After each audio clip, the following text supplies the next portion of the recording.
Hello everyone and welcome to the next video of continuity. We are continuing the exercise as the topic says. So we will be continuing with the questions which were left in exercise 5.1. So let's talk about question number 17. Question number 17 says find a relationship between a and b such that the function fx is continuous at x equal to 3. अगर कोई function continuous होता है तो उसका left hand limit right hand limit equal होता है F of ए के. That is the definition of continuity. ना चेक करो इस क्वेश्चन में लेस दैन मतलब लेफ्ट हैंड और इक्वल टू सेम फंक्शन है तो इन दोनों में से मैं कोई एक निकालूंगी. तो निकालना क्या आसान है, फंक्शन कंटिन्यूस एट 3 पे गिवन है तो हम एफ ऑफ 3 निकाल देते हैं. वो किस में पुट करेंगे, ए एक्स की जगह 3 + 1 यानी कि मेरा क्या आ गया 3a + 1. Similarly, let's find out right hand limit.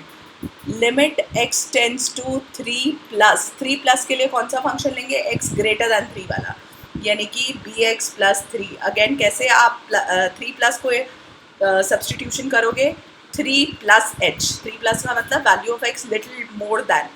So limit h tends to बेटा 0 हो गया. सो b 3 + h हो गया +3. h की जगह 0 डाल दो, क्या आ गया 3b + 3. अब क्योंकि फंक्शन कंटिन्यूस गिवन है so 3a + 1 is equal to 3b + 3 आ गया.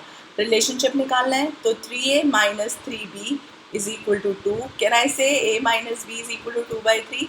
This is my relationship. That is question number 17 for you. Similarly question number 18 करना होगा तो less than equal to, again less than और यहाँ पे इक्वल टू का साइन है तो ये एक ही फंक्शन है तो हम पहले एफ ऑफ 0 निकाल लेते हैं. पहले हमें लैम्डा की वैल्यू निकालनी है जिसके लिए function continuous at x equal to 0. Again F of 0 क्या आएगा, लैम्डा इंटू 0 का स्क्वायर -2 इंटू 0 यानी कि ये तो 0 ही आ गया. एंड अगर हम मुझे राइट हैंड निकालना है, राइट हैंड लिमिट, तो limit x tends to 0 plus बेटा 0 प्लस के लिए क्या फंक्शन लेंगे 4x + 1. अगेन x की जगह क्या पुट कर देंगे 0 + h. तो पुट कर दीजिए, क्वेश्चन रिड्यूस हो गया. Limit h tends to 0 4 times 0 + h + 1 यानी कि क्या आ गया 5. सो उन्होंने पूछा था लैम्डा की क्या वैल्यू होगी अगर ये फंक्शन कंटिन्यूस है तो लैम्डा की कोई भी क्या फ़र्क पड़ रहा है, लैम्डा इंटू 0 तो 0 ही हो रहा है. So that means can I say lambda can have any value, right children. So that is question number, या लैम्डा इंटू 0 जो भी आएगा आपका कोई पॉसिबल नहीं है, right children. So 0 is equal to 5 होना चाहिए. क्या ये पॉसिबल है, no. 0 is equal to 5 is not possible. That means value of lambda is not possible to calculate because वो लिमिट्स इक्वल ही नहीं आई हैं. Whereas what about continuity at 1? Continuity at 1 मतलब जो राइट हैंड लिमिट है children greater than 1, तो जो value greater than 0 होगी वही वैल्यू ग्रेटर दैन 1 होगी. तो एफ एक्स क्या लिया जाएगा 4x + 1. Even left hand limit जब हम लेंगे limit x tends to 1 minus, इसमें हमने limit x tends to 1 plus लिया था तो 1 माइनस लेंगे तब भी जो फंक्शन की वैल्यू है वो यही आएगी. कैसे, अगर value of x less than 1 है यानी कि वो 0 से तो बड़ी होगी ना क्योंकि लिटिल लेस है, बहुत कम डिफरेंस है, right. So it has to be greater than 0. तो चेक करो इसमें तो ऑलरेडी जो फंक्शन है वो कंटिन्यूस आ रहा है क्योंकि दोनों जो है एफ एक्स सेम है और लैम्डा से कोई फ़र्क ही नहीं पड़ रहा. तो can I say for x is equal to 1 lambda can have any value. It will not make a difference, right, for x equal to 1 continuity. But for x equal to 0 there is no value of lambda which is possible because function जो है वो continuous ही नहीं आया है. All right children, so निकाल के देखते हैं.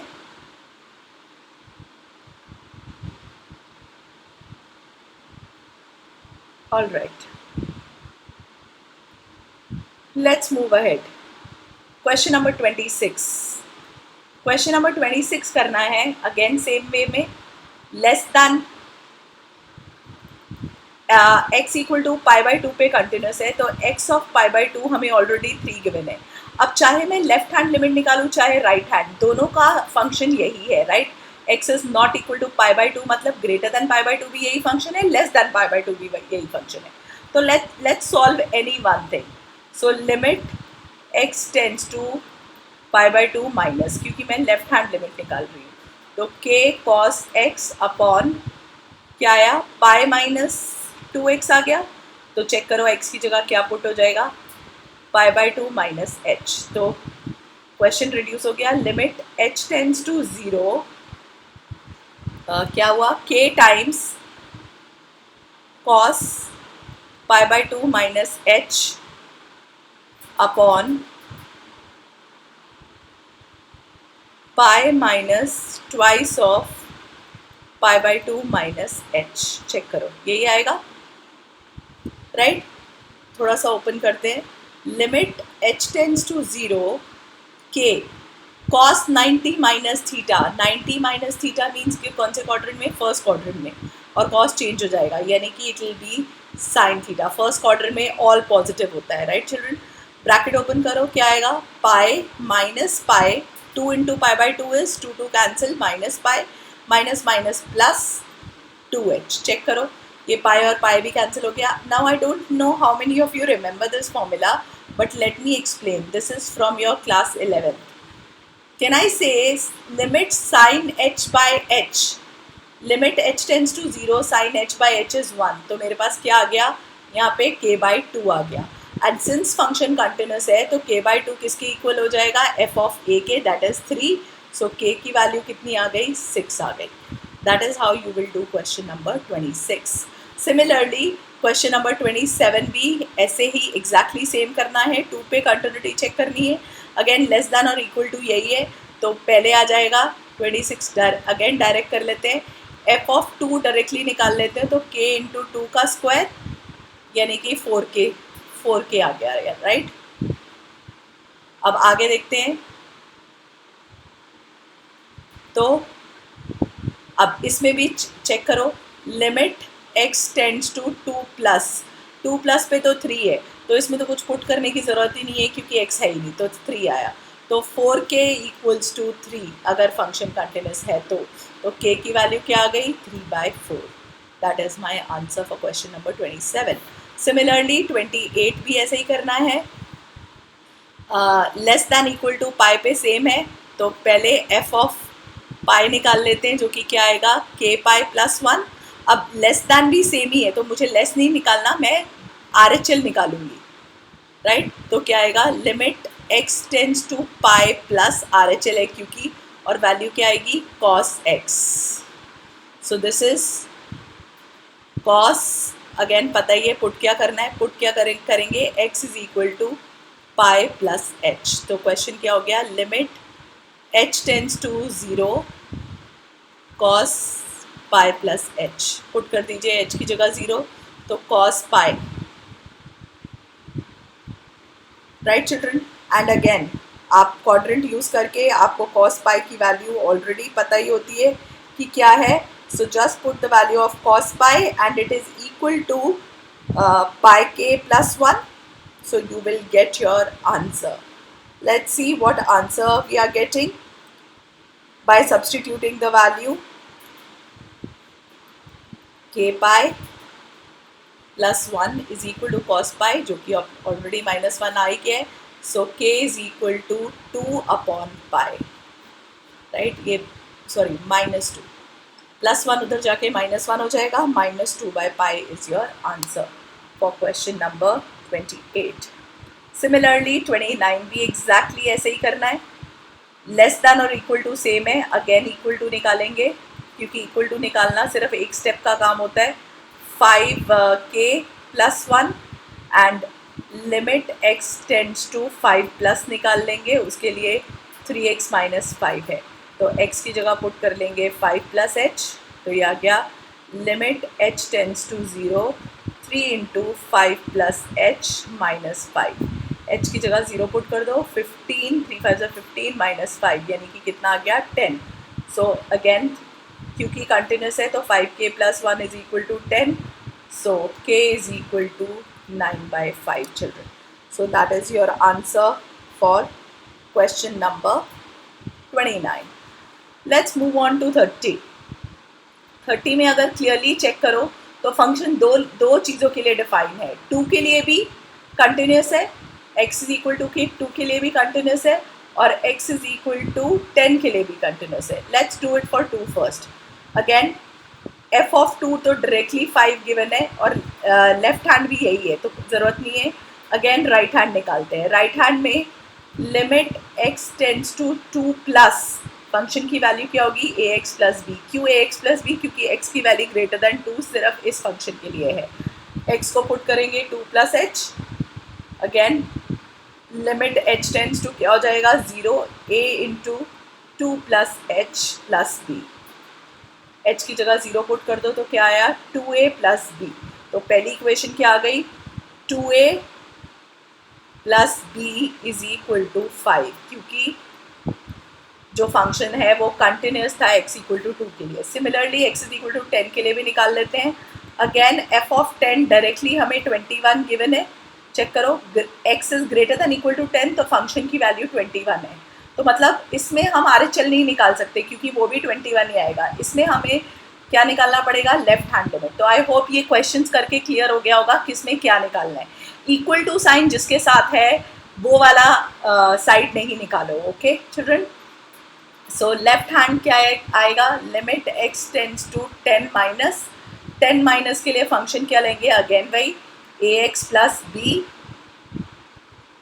x की जगह पुट कर दीजिए. 10 माइनस का मतलब क्या होता है, 10 minus h, sorry 10 minus h. तो limit h tends to 0 children, h tends to 0 तो क्या आ गया, a 10 minus h plus b. Put the value of h as 0 तो क्या आ गया, 10a plus b. और अगेन कंटिन्यूस है तो इक्वल टू कितना आ गया, 21 children. So this is your second equation. Now obviously 1 and 2 को सॉल्व करके आप a और b तो निकाल ही सकते हो खुद ही. तो क्वेश्चन नंबर 30 का फाइनल स्टेप आप खुद कर लीजिए. Let's talk about question number 31. Again दिखने में थोड़ा सा टफ है लेकिन है बहुत ही सिंपल. अगर आपको याद हो तो मैंने आपको थ्योरम कराया था कंटिन्यूटी का, कि अगर कोई दो फंक्शन कंटिन्यूस है तो उसको कॉम्पोजिट फंक्शन जो होता है वो भी कंटिन्यूस आता है. तो इसमें वही वाला थ्योरम लगेगा. हम gx को ले लेते हैं बेटा cos x, और hx को ले लेते हैं x स्क्वायर. सो चेक करो, आपको फैक्ट पता है cos x is a continuous function, x square is also a continuous function, so it implies that GOH of x is also continuous. Right children, this was our theorem which we learned is also continuous. तो इसमें कुछ prove करने की ज़रूरत नहीं है. ये trigonometric function है इसलिए कंटिन्यूस है. आपको पता है ट्रिग्नोमेट्रिक फंक्शन अपने डोमेन में कंटिन्यूस होते हैं. Right, this is a polynomial function, तो पॉलिनोमियल फंक्शन भी कंटिन्यूस होते हैं. तो GOH यानी कि इन दोनों का जो कॉम्पोजिट फंक्शन है वो भी कंटिन्यूस होगा. GOH चेक कर लो सॉल्व करके, यही आएगा कि नहीं, G ब्रैकेट HX, ऐसे ही मैंने आपको सॉल्व करना सिखाया था. तो G ब्रैकेट HX की वैल्यू क्या है, x square, and G of x क्या था, cos x था. तो G ऑफ x स्क्वायर क्या हो जाएगा, cos x स्क्वायर. चेक करो, यही प्रूव करना था ना. तो आप कैसे लिखोगे, क्लियर हो गया. Gx equal to cos x is continuous, it is as it is a trigonometric function, as it is trigonometric function, and this is also continuous as it is a polynomial function. Right, it is polynomial.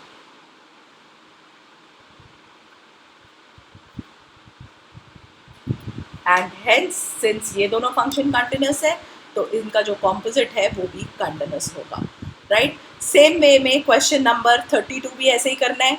एक function को mod x और दूसरे को cos x. mod x भी continuous होता है, modulus function is always continuous. And let me just show you with a simple step. Let me take a different color.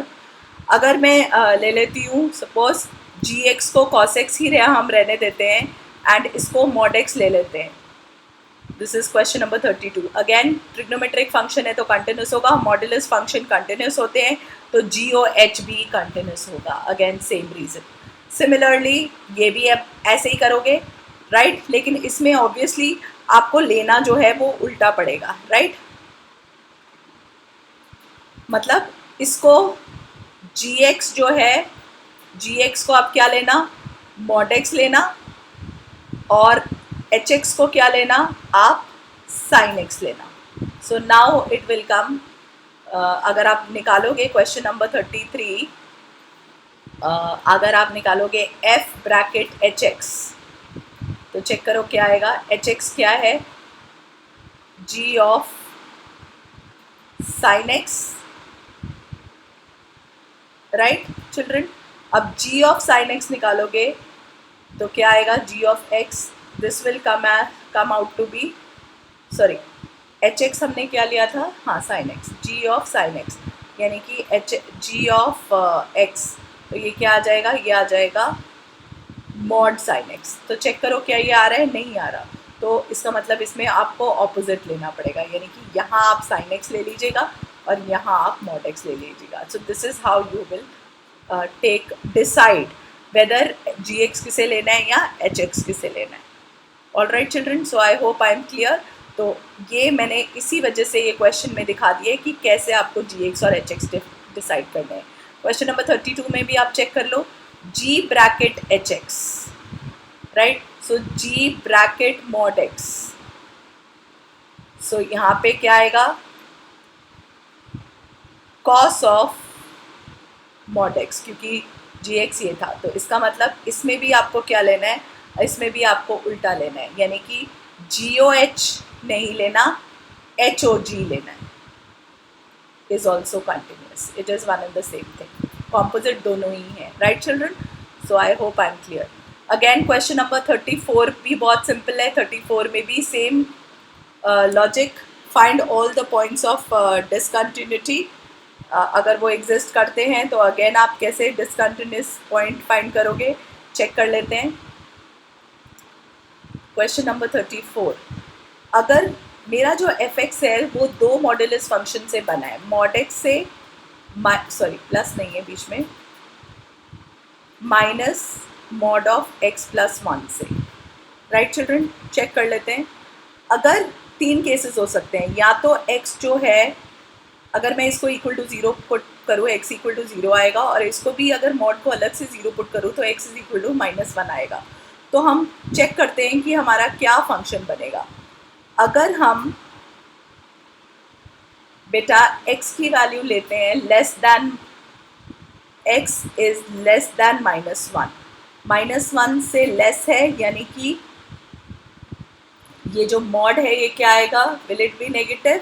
yes right and this will also be right children this will also be negative. so fx will be check कर रहे हो fx will be -x minus of -x plus 1 right children.